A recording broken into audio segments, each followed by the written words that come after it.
Thanks for your time. This is Mike Anthony at the University of Michigan. I have the privilege of having my colleague from the American Society for Healthcare Engineering, and we are talking about the ISEA Z385 standard. We've been active on this since last year.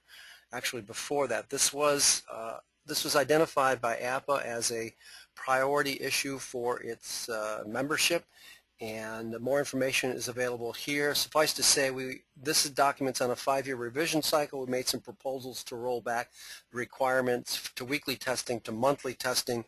They were turned down by the committee, and so the committee had some statements about what would be necessary or what their reasons were, and they had to do with mechanical reliability of the eyewash station itself. So that's the front we're going to deal with. Technically we have until 2019 to do this. What U of M would like to do is to get the data, and we may begin approaching individual state agencies, healthcare agencies, and give them some basis. It might be in a form of a joint statement between Standards Michigan and ASHE about recommendations for rollback of the weekly test to a monthly test, or one that has a little bit more performance language in it, so that this test isn't out of proportion to some of the other things we do. But I don't want to take away too much time from my colleague Jonathan, who has some exciting possibilities for gathering data. What you'll see here is my notes on the March meeting. It's where we're at right now, and what ASHE is going to be doing. It is going to be, I'm going to let John speak freely here just a minute. They will be querying select members with regard to repairs to eyewash stations, and that makes a lot of sense to know what's failed, because the assumption is that everything else is working. So that gives us an order of magnitude estimate of how reliable mechanically they are.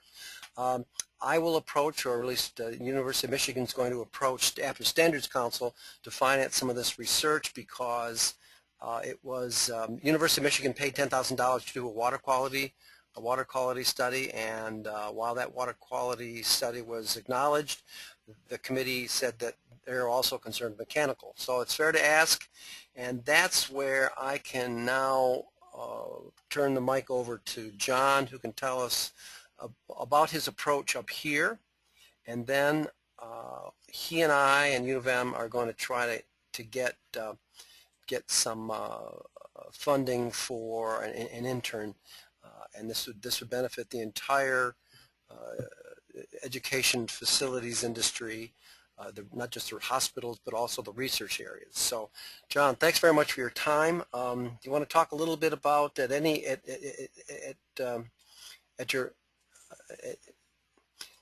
talk freely about 1 and 3 here? Thank you, Mike. Appreciate this opportunity. One of the big struggles that we're having in collecting data in regards to the reliability of eyewash and emergency showers, eyewashes and emergency showers, happens to deal with the fact that the data is not truly recorded in a computerized system. Everyone who's done these tests know that's just initial and mark a card that stays right on the piece of equipment, and those cards are kept and are documented for inspections and those kind of things for when your inspectors come in to verify that you're doing your test properly. But again, that data is never truly entered into a computerized system, so it's hard to research that data.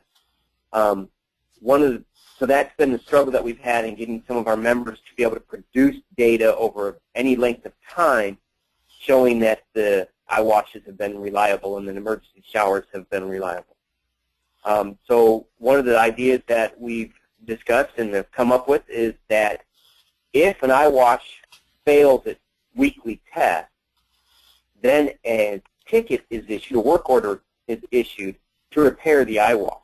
So what we're going to actually research is the repairs that are in the work order system, the computerized work order system, to eyewashes and emergency showers, and then be able to correlate those back to the inspection.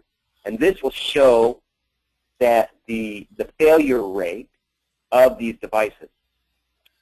And we can take that data from various different organizations and school academic facilities and regular hospitals and even research centers, those kind of places, so that we can establish a reliable failure rate for these devices. In regards to the ASHE intern, of course, this is going to take a little bit of effort and a lot of data input. So Mike and I were discussing that ASHE has an intern program.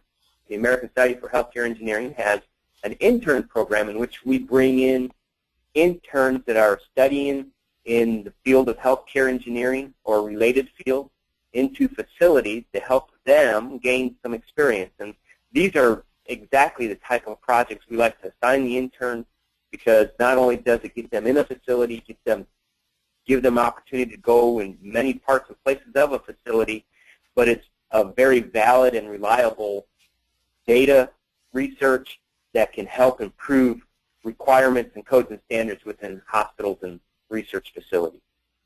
So very excited about this, and if anyone has any questions in regards to the ASHE internship, you can contact me. Mike has pulled up our webpage there, and under the About is the staff directory, and my name is listed in there. Again, it's Jonathan Flannery. Down on the bottom there, yeah. And you'll pull it up there so you can see it down a little bit right there under advocacy. You can see my name. So that one right there. Yep. So very excited about this, and I believe this will be a process for us to be able to gather the data that's necessary to show that these devices are extremely reliable and that the testing requirements that we've been put under are extraneous and don't need to be as often as they are, especially since Mike and in their research have been able to show that it's not a water quality issue. Mike, do you have any questions in regards to that? No, I'm very, very happy.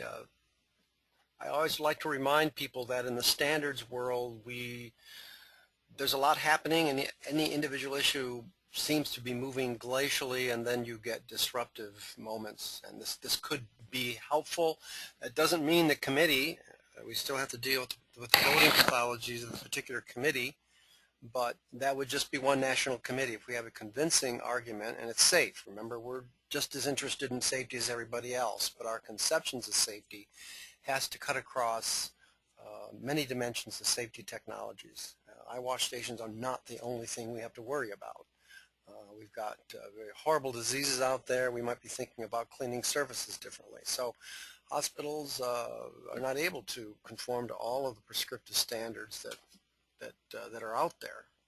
As everybody knows, there's far more laws than than we have our ability to enforce them. So our objective here is to try to get this rational, at least more site-specific, and move on to the next issue. So I expect something could happen within the next year, 2 to 3 years, and we'll be approaching APA for this, and we'll be asking some other trade associations. I'm happy to hear, you should know this, John, that MyAPA, which is the state,